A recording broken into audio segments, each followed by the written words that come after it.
In your daughter, your oldest daughter's room, Ava May. Yeah. Tell us how you let her experiment with art and bring out her own artistic ability. Absolutely.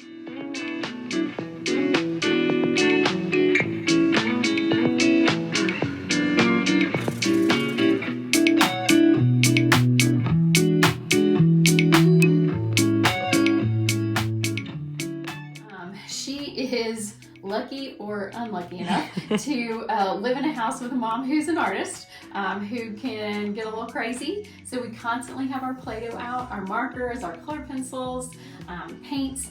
But all of this I understand for somebody who's not necessarily artistic can sound really intimidating.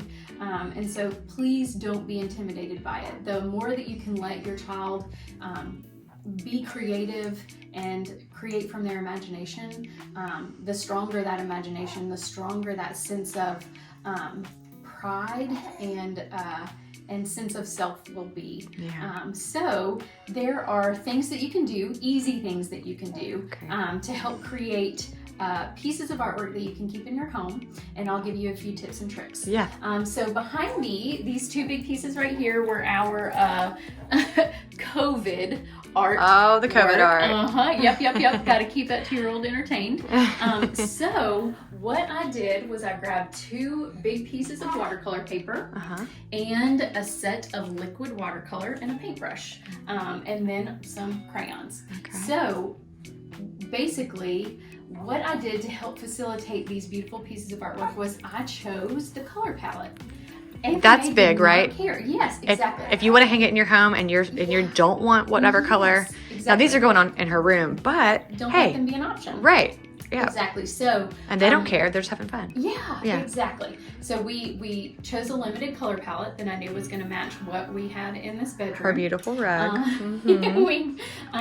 And I just let her go at it. Yeah. It was sort of, I picked a space in our house where I knew things wouldn't get messed up. I put her in clothes that wouldn't get messed up, and I let her have a ball. They're so cute. It's easy to do stuff like this with watercolor because it's washable.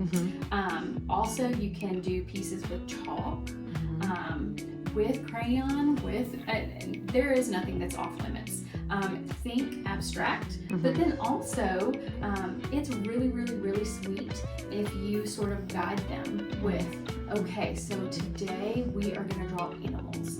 And so whether that looks like an animal or a huge scribble, it's their animal. Right. And it's perfect, right? Yeah. And some of the most beautiful framed pieces are the abstract kid artwork that your kid comes up with. So letting them explore the way that it gets messy, the way that it feels on their fingers, all of those kinds of things will help with not only self-confidence, but dexterity, sensory. It's all fair game. They are very blessed to have you as a mama, a teacher and an artist, 2 in 1. And show us really quickly. I know we're running short on time, but show us this piece you did for her. Sure. So I did a little watercolor collection when Ava May was a baby, kind of about.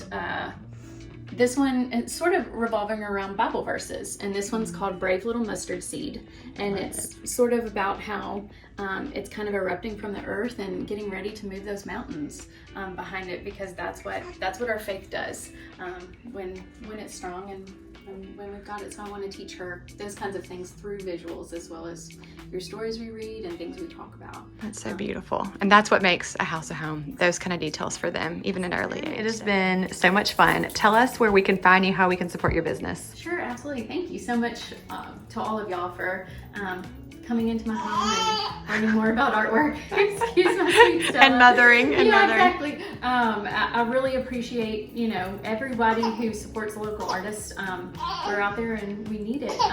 As for me, you can find me at AllisonWebb.com.